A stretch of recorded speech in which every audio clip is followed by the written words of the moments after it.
तेरी औकात क्या है? क्या है तेरी औकात? कुछ नहीं है और ना तो कुछ बना पाएगा। कैसा लगता है जब कोई तुमसे ये सवाल करता है? दिल को चोट लगती है ना, गुस्सा आती है ना, मन करता है उसका मुंह तोड़ दें, लेकिन नहीं, मुंह नहीं तोड़ना, क्योंकि सवाल तुम्हारी ताकत के बारे में नहीं, तुम्हारी औकात के बारे में है। तो जो पूछा गया है उसी का तो जवाब दोगे।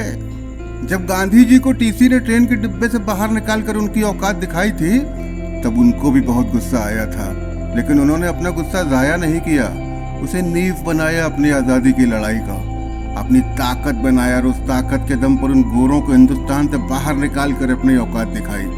टीसी ने तो उनको डिब्बे से बाहर किया था, गांधी जी ने तो गोरों को हिंदुस्तान से ही बाहर कर दिया। तुम्हें भी वही करना है। उसका मुंह तोड़ने से तुम्हारी औकात नहीं बनेगी।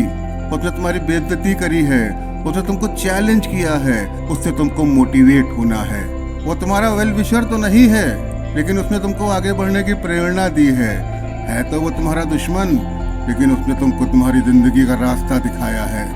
जो तुम भटके हुए थे या जिस पोजीशन पर थे उसी में सेटिस्फाई थे, उसने तुमको बताया है कि तुम्हें और आगे बढ़ना है, अपनी औकात बनानी है। अभी तुम जहाँ पर हो ये तुम्हारी जगह नहीं है, इससे बहुत आगे जाना है तुमको।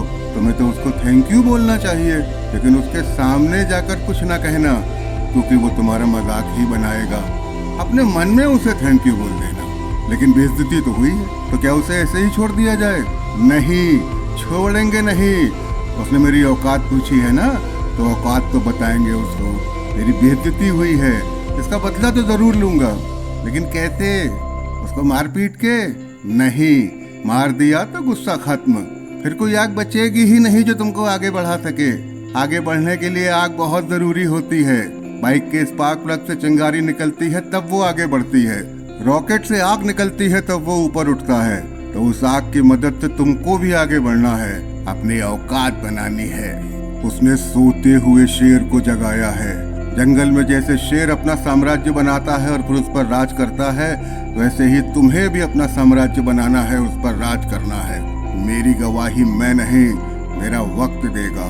तुम्हारा वक्त तुम्हारी गवाही देगा। अब अपने गोल तय करो, अपना टारगेट तय करो और अपने लिए अपना एक समय बांधो। 2 साल, 4 साल, 5 साल, जितना समय भी लगेगा, तुम जो भी अचीव करना चाहते हो, और फिर सारी दीन दुनिया छोड़ के बस अपने उस टारगेट को अचीव करने में लग जाओ। दुनिया को भूल जाओ, दुनिया में क्या हो रहा है उसको जानने की कोशिश ना करो। बस तुम क्या कर रहे हो उसको समझो और उसको जानो। जी तोड़ मेहनत करो, फिर निकल पड़ो उस रास्ते पर जो तुम्हारी मंजिल तक जाता है। चाहे कोई भी परेशानी आए, कोई भी रुकावट आए, रुकना नहीं, चलते रहना। जिद पाल लेना कि मुझे अपनी मंजिल तक पहुंचने से पहले रुकना नहीं है, अपनी औकात बनानी है। ठान लेना कि मंजिल पर पहुंचकर ही दम लूंगा। अचीव कर लोगे अपना गोल, पहुंच जाओगे वहां जहां पहुंचना चाहते हो, बन जाएगी तुम्हारी औकात। और फिर जब तुम्हारी औकात बन जाएगी, जब तुम अपना मुकाम हासिल कर लोगे, तो फिर तुम्हें उससे कुछ कहने की जरूरत ही नहीं रह जाएगी। उसे खुद ही पता चल जाएगा जब वो हर तरफ तुम्हारा नाम सुनेगा। हाँ, उसको एक मैसेज भेज देना, थैंक यू, मुझे मेरी औकात याद दिलाने के लिए। उसी की वजह से मैं यहाँ तक पहुँचा हूँ। हम आपके लिए मोटिवेशनल स्टूडियोज पर ऐसे ही वीडियोस लाते रहेंगे। Please like, share, comment and subscribe, क्योंकि हम जो कुछ भी हैं वो सब आपके प्यार और सपोर्ट की बदौलत ही है। इसलिए अपना प्यार और सपोर्ट बनाए रखिए। फिर जल्दी मुलाकात होगी, तब तक के लिए अपना ख्याल रखिए।